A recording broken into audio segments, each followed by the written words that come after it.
Bonjour à tous, dans cette vidéo je vous propose de corriger ensemble les différentes questions du sujet type brevet sur la typhoïde, donc le sujet que vous avez eu notamment au brevet blanc du mois de janvier.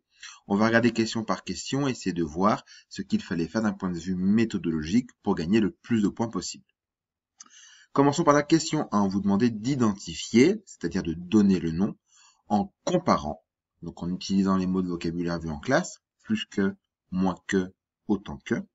Donc ici, en comparant les données du document 1, les cellules sanguines susceptibles d'être impliquées dans la défense de l'organisme lors d'une infection par la bactérie responsable de la typhoïde. Donc on va comparer ce qu'on observe chez un individu malade par rapport à un individu sain.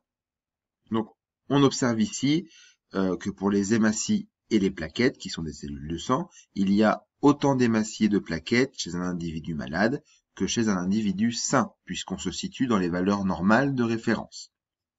Si nous sommes dans les valeurs normales, ces cellules n'ont pas vraiment d'impact lors de l'infection bactérienne.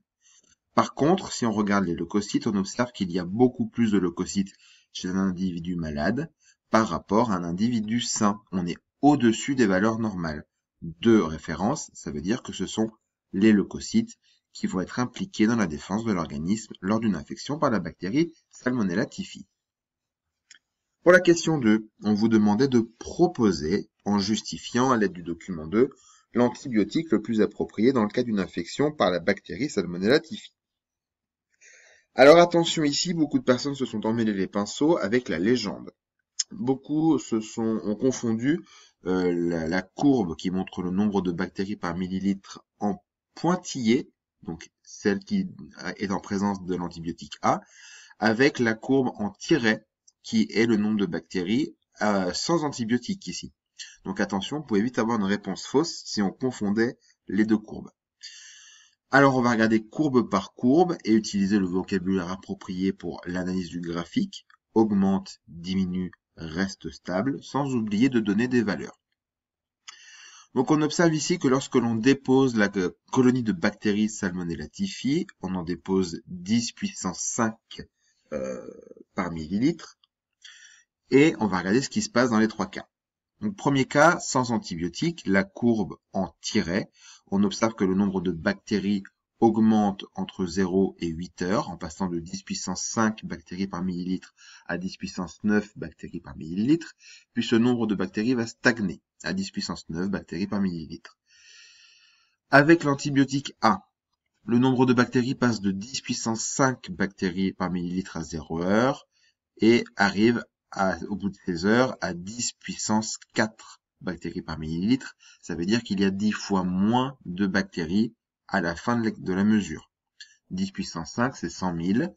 10 puissance 4, c'est 10 000. Si on regarde la différence entre les deux, 10 puissance 5 divisé par 10 puissance 4, ça fait 10 puissance 1, donc bien 10 fois moins. Dans le cas où on met l'antibiotique B, donc la courbe en trait plein, on observe que le nombre de bactéries diminue entre 0 et 16 heures. Il passe de 10 puissance 5 à 10 puissance 3 bactéries par millilitre au bout de ces 16 heures. C'est-à-dire qu'il y a 100 fois moins de bactéries à la fin de la mesure par rapport au début. D'accord ? Qu'est-ce que cela signifie ? Cela signifie que l'antibiotique le plus puissant sera celui qui aura détruit le plus de bactéries. Celui qui en a détruit le plus, c'est celui où il y a 100 fois moins de bactéries à la fin, c'est-à-dire l'antibiotique B. Pour la question 3, on vous demandait de vous appuyer sur l'exploitation du document 3 pour argumenter l'intérêt de vacciner la population contre la typhoïde. Alors ici, argumenter signifie expliquer, donc ça sous-entend qu'il faut utiliser la méthode d'analyse je vois que, donc cela signifie que. Donc ici, on doit comparer ce que l'on observe chez une personne non vaccinée et qui est contaminée par la bactérie avec une personne qui, elle, est vaccinée contre la bactérie et qui ensuite est contaminée par la bactérie responsable de la typhoïde. Qu'est-ce qu'on observe chez une personne non vaccinée ?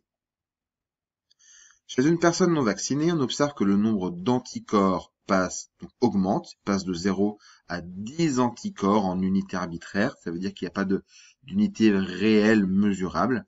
Donc ici, le nombre d'anticorps augmente en passant de 0 à 10 anticorps à partir du 7e jour. Puis ensuite, le taux d'anticorps va diminuer à partir du 14e jour. Chez une personne vaccinée, qu'est-ce qu'on observe? On observe que le taux d'anticorps augmente lui aussi en passant de 0 à 10 000 anticorps, c'est-à-dire 1000 fois plus d'anticorps par rapport à la personne non vaccinée, en seulement 4 jours, contre 7 chez une personne non vaccinée. Donc, qu'est-ce que cela signifie? Cela signifie que le vaccin que l'on a fait à la population a permis de produire beaucoup plus d'anticorps en beaucoup moins de temps. On a fabriqué 1000 fois plus d'anticorps en quasiment 2 fois moins de temps. Donc le vaccin ici a pour rôle de créer ce qu'on appelle une mémoire immunitaire, donc de produire plus d'anticorps en moins de temps pour que l'organisme puisse se défendre d'une manière beaucoup plus forte, avec beaucoup plus d'anticorps, et d'une manière beaucoup plus rapide, c'est-à-dire en beaucoup moins de temps. C'est à peu près tout ce qu'on vous demandait pour bien réussir ce sujet du brevet sur la typhoïde. C'était donc pas si compliqué.